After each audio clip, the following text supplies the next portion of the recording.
Hey, Mama, welcome back to another episode on the One Income Family Podcast. I know how difficult it can be to get lost in the world of money, to see all the income you have left over that you can play with, or feel the stress of not having any extra income to play with at all the possibilities and goals that you can or maybe cannot set. Your focus is flipped from what's truly important to the things that you can or can't buy, and that becomes the thing that you sit on and brood over and over and over and over in your brain. It's the only thing you can think about, and before you know it, your life has passed in front of your eyes, and the only thing you can remember is how you couldn't buy something or how long it took to be able to buy that thing. You've lost sight of what's truly important. God, your husband, your children, your family, your friends, they've become an afterthought. That is why in this episode, I want to open your eyes to what God tells us about money and what the world is doing to you, manipulating you to put your identity into money. The first step in making a change is to first see the problem. And that's why I'm talking about 4 truths that are keeping you from being present with your family. So go reheat that cup of coffee, or maybe grab another one and go grab that laundry, and let's dive in. Hey friend, welcome to the One Income Family Podcast. Do you live primarily on your husband's income and find it hard to save or get out of debt? Are you constantly searching for ways to cut costs, live frugally, and do things on a budget? Do you have big dreams only to be stopped by overspending and loosely following your budget? Hey, I'm Molly, and I too have struggled with living and growing a family on one income. But through trial and error and a lot of help from God, my family and I have learned how to live abundantly on less. This podcast will bring you a Christ-centered, simple, and frugal lifestyle, along with how to budget so you can follow it, and time management tips that will transform your budget and your home. So go restart that laundry, grab your Bible, and let's get budgeting.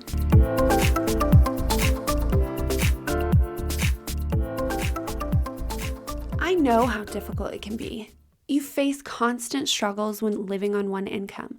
You're living paycheck to paycheck, stressing over the decision of whether you should pay the bills or get groceries. And when you do get groceries, sticking to that budget is so difficult, especially when your children are with you throwing a fit if they can't get a treat, right? So you live in the constant fear of your money running out, and then embrace the thought that it would all go away if you just went back to work. Mama, going back to work is not the answer. You became a stay-at-home mom for a reason. Remember that reason. Hold on to that reason. You want to be the one to raise your children.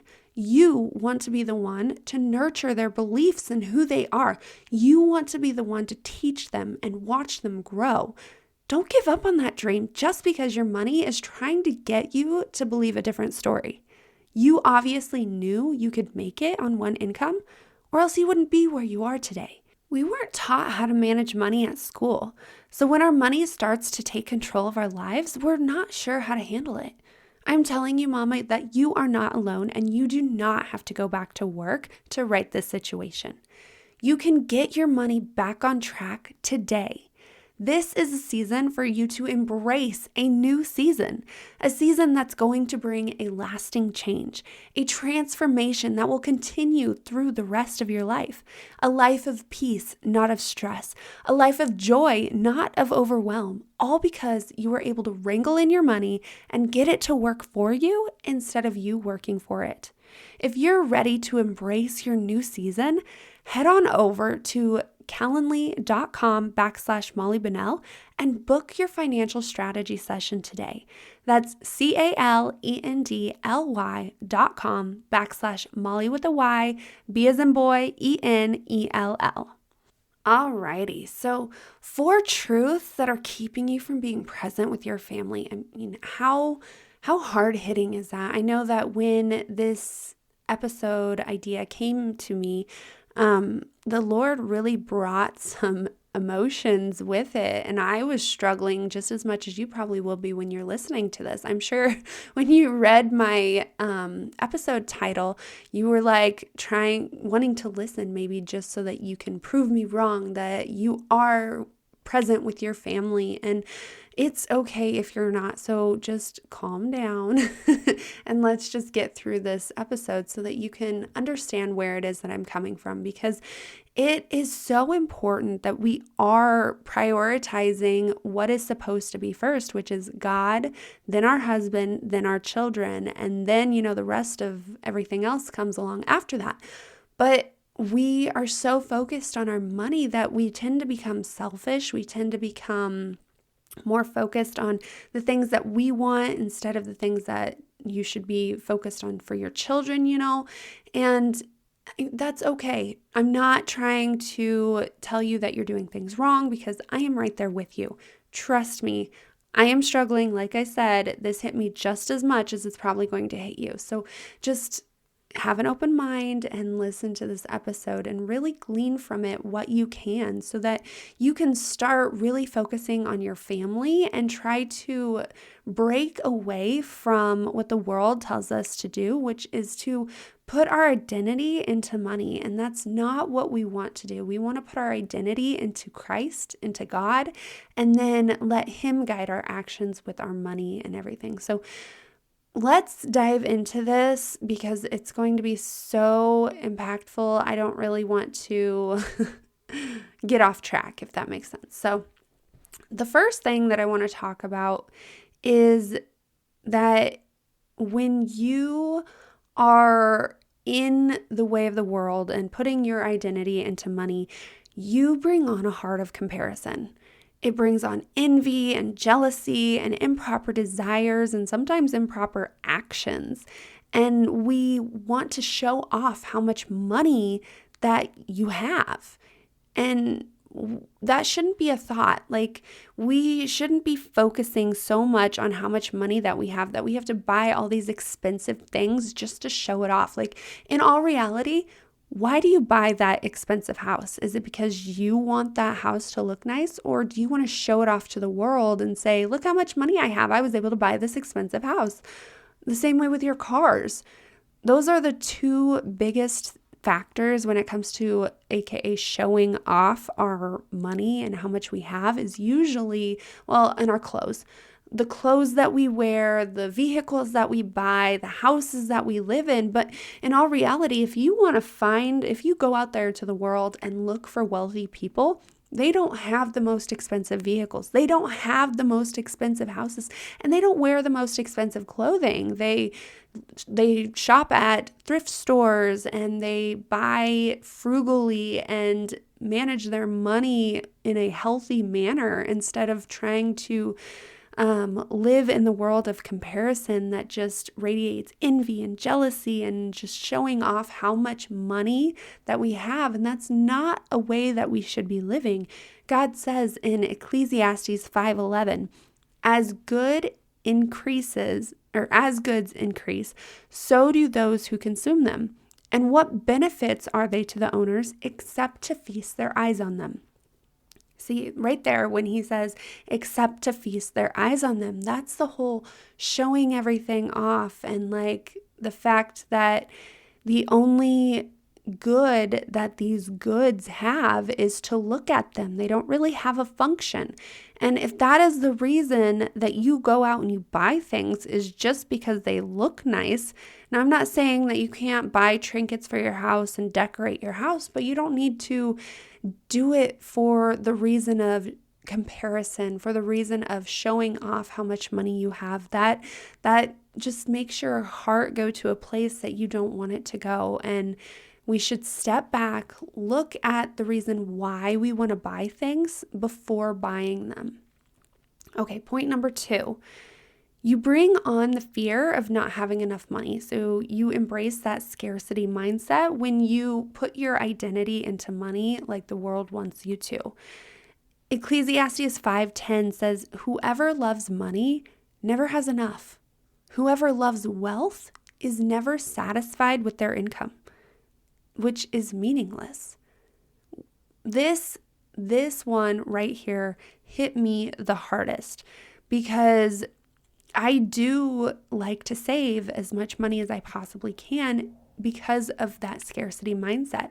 I have always lived in that scarcity mindset because my father lived in one income and he just was never able to get a whole bunch of things for me, which is totally fine. And I don't hold anything against him for that, but it created in me this mindset that I need to save because you never know what is going to come.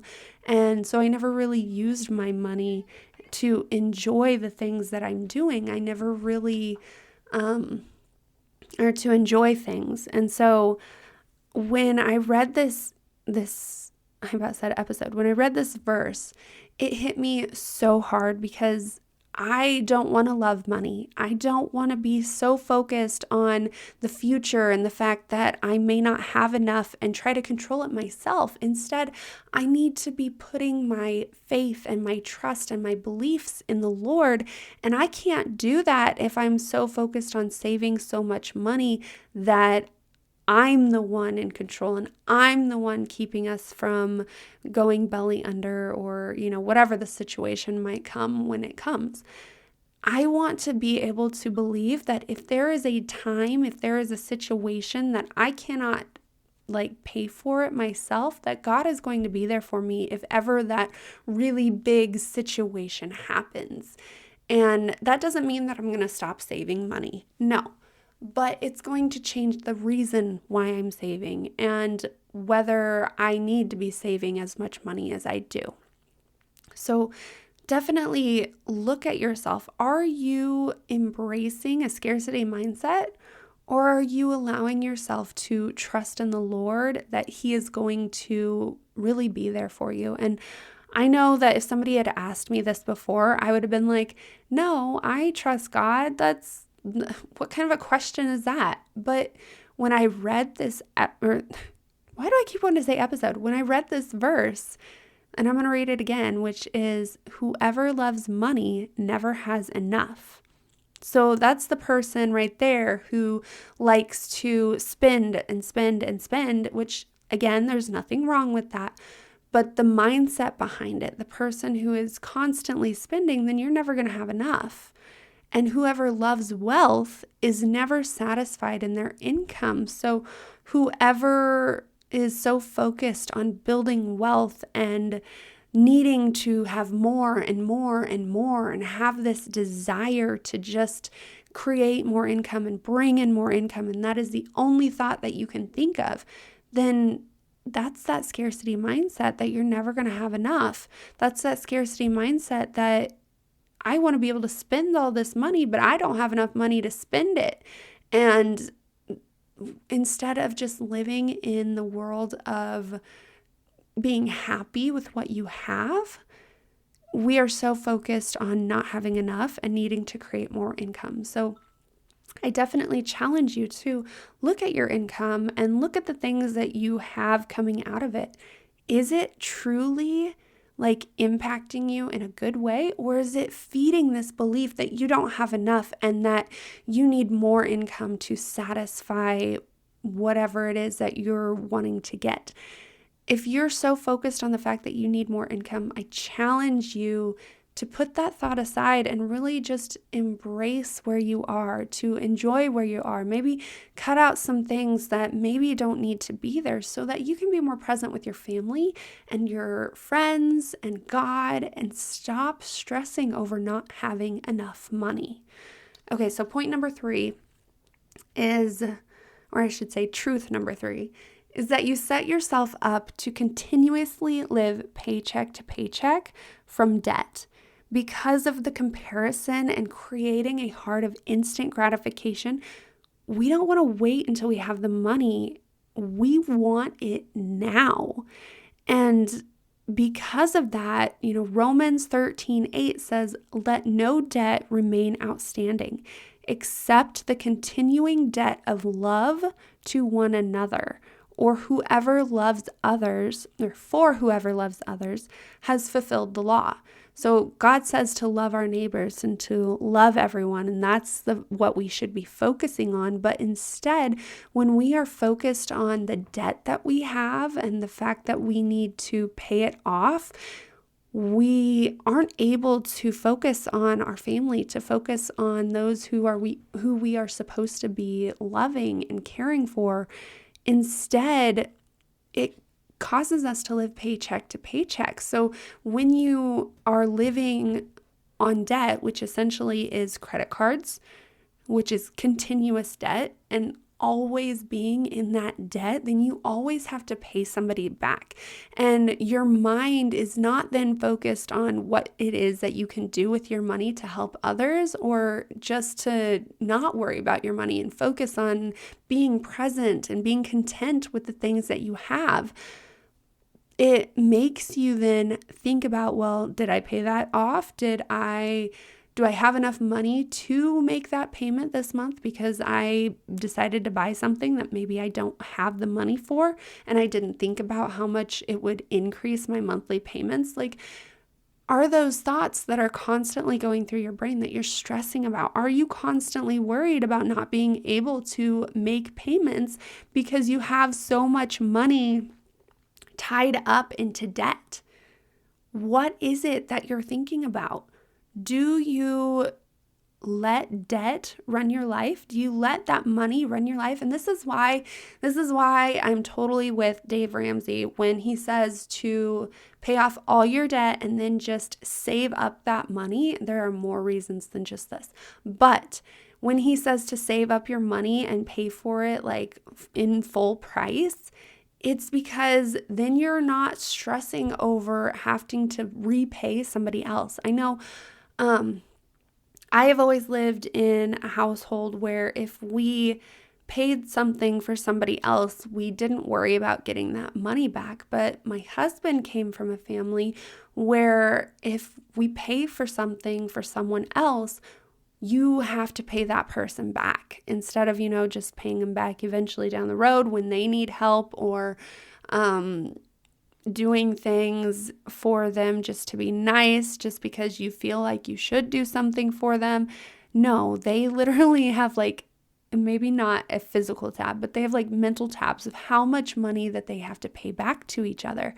And again, when you are living in that so-called debt, even if it is a friend and not the bank, it can still weigh on you. It can weigh on the other person just as much because you're so focused on, oh, well, they haven't paid me back, so I'm not going to do anything with them because they're going to want me to pay for something else again. And instead, God wants us to live with love, to continue the debt to love to one another. That's just out of this verse, like I just said. And if we are so focused on needing to be paid back, then we can't focus on loving each other, which is what God commands first and foremost. He doesn't say, hey, if you don't pay somebody back, then you're going to get in trouble and all that kind of stuff. No, he says to forget it. He says to forgive, to just let it go on, to go down the road. And I'm not condemning anybody. Trust me, I'm not saying that you're doing it wrong. I'm just trying to open your eyes to some of the things that people do and how it can keep your eyes focused on the wrong things instead of focused on love and being with our families and not focusing so much on money. Okay, so then point number 4 that I want to get at, or I keep saying point when I'm trying to say truth number 4, is you put your heart and energy into frivolous and meaningless things that distract you from true joy, which doesn't come from things. I once heard somebody tell a story of someone who continued to have lots of children, and they were asked why they kept having children and weren't stopping. And when the guy responded, he said, I keep having children because they are the only thing that I can take with me when I die. Now, he doesn't mean right then and there, when he dies. But when he dies, he knows that his children, when they pass away, way further down the line when it's their time, he's going to see them again up in heaven. And so Ecclesiastes 5:15 says, everyone comes naked from their mother's womb. And as everyone comes, so they depart. They take nothing from their toil that they can carry in their hands.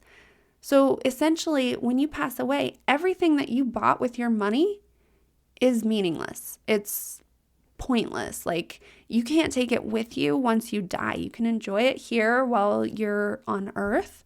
But once you pass away and you move on to the spirit world to live with God, then there's like nothing that you were able to buy here. Nothing that we think of here on this earth is going to be the same in heaven. And we aren't going to have to worry about this. We're not going to have to worry about money. All the stresses that we think of now are going to be gone. So why are we stressing over them here on earth?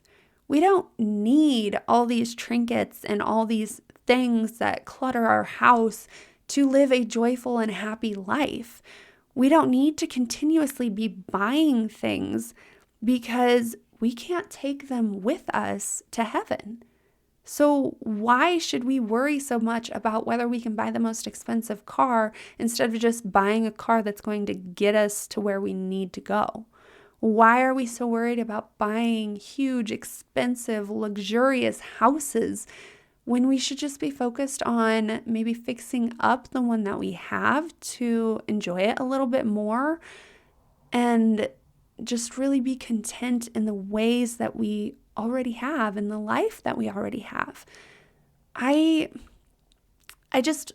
really want you to see the things that you have, the things that aren't really all that important, the things that we continuously buy because they look nice, but then you're like, well, what am I going to do with that?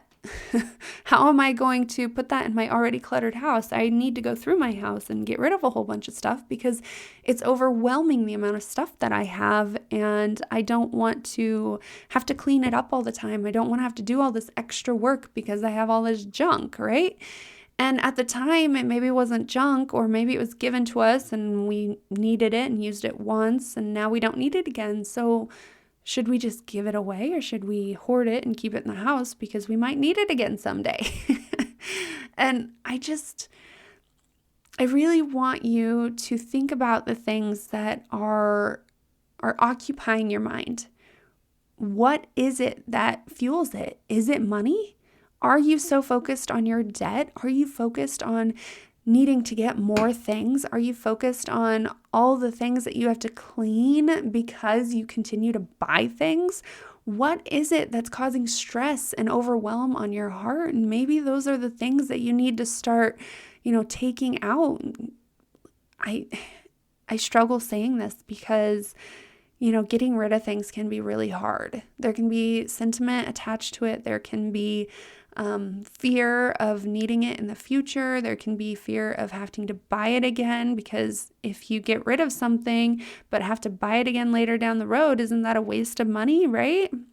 So there are so many fears in relation to getting rid of things. There are so many fears in getting rid of debt. My husband doesn't want to get rid of debt because he thinks that we can't buy things without credit, but I think that we can. I know that we can. Dave Ramsey, he tells all the time how people are able to buy houses, how people are able to buy the things that we need without credit, and might take longer to get it because we are living in delayed gratification, having to save up for it. But just think of all the money that you save not having to pay that interest, right? So what is it that you need to get rid of when it comes to comparison? I know that I've realized that watching a certain TV show has made me really start thinking about my life and whether it's the way I like it and enjoy it. And a few weeks ago, when I didn't get sick, because my husband and my whole family came down with a sickness a week before my Christmas series came out. And so I was like so sick, unable to do things. So I was just watching TV. Well, we hadn't been watching that much TV before then. And I was watching days and days upon this TV show, right? Well, it caused so much comparison and negativity in my heart that I'm starting to not enjoy my life, when before then I was really enjoying the things that I was doing. So why should I focus so much on, or even allow myself to watch this TV show when it's making my heart have improper desires, which then is going to make me start thinking about, well, what can I do with my money? And how can I make my life into that with my money? And it's just this big whole wagon wheel where it just continuously goes and goes and goes in all these 4 areas. So instead, we need to put our hearts and our identity into God, into Christ. We need to trust that He's going to provide for us when we need it, and to embrace a life of contentment instead of comparison. And I struggle with the word contentment, because I used to think that contentment meant being happy with what you have, regardless of whether it's something that brings you joy. So I used to think that this job that I had, someone told me that I needed to be content in it. Well, it was mentally stressing me out. It was bringing me a little bit of depression, and that's not okay. Getting out of that was good. And I didn't want to have to live in a place that I was unhappy and just be content with it. And that it was something that, even though we weren't happy with it, we enjoyed it. And that's what contentment meant. But then I realized what true contentment means. So being content is being happy with the things that God has provided for you, not the things of the world. So the things that God provides for you, the happiness, the joy, the things that He gives you, He's going to give you more things if you need them. And there are going to be times where you're going to be able to get things that you want and not necessarily just need. And that's okay. But we do need to start living in contentment with the things that we have. Something that we buy, do we like it? Does it bring us joy, or does it just make you unhappy? Like, what I'm trying to get at is, are you living in comparison when it comes to contentment? Are you looking at what other people have, and then you're not happy with the thing that you bought, even though you were super excited to buy it? And it brings you a whole bunch of joy, but because somebody else has a different thing and you think it looks nicer and it's more luxurious, then you aren't happy with the thing that you bought, because you're so focused on the trends and you're so focused on what everybody else is doing, instead of focusing on the things that you enjoy, the things that you like, the things that you love, the things that really lift you up. And so I do really want you to focus more on what it is that you have, whether it brings you joy. If it doesn't, get rid of it and replace it with something else if you need to. Maybe you can just get rid of it and not have to replace it. That would be awesome, right? Okay, those are the 4 things that I really want you to think about. And those verses are so strong. If you want, I will put those verses in the show notes so that you can easily get to them and really mull them over, maybe journal over them to see what God is trying to speak to you with these verses. Because what He said to me and what I'm sharing with you might be totally different than what He's going to share with you yourself as you read through these verses. Like I said, Ecclesiastes 5:10 is the one that hit me the most. Which one hit you the most? Which one are you going to focus on? Don't try to go through all of these and overwhelm yourself, but I really wanted to just open your eyes to, the fact that we are so focused on our money sometimes that we push away the things that we really should be focusing on, which is God and our family and our husbands. And so I really pray that this episode has opened your eyes and that you are able to glean from it the message that the Lord is trying to share with you.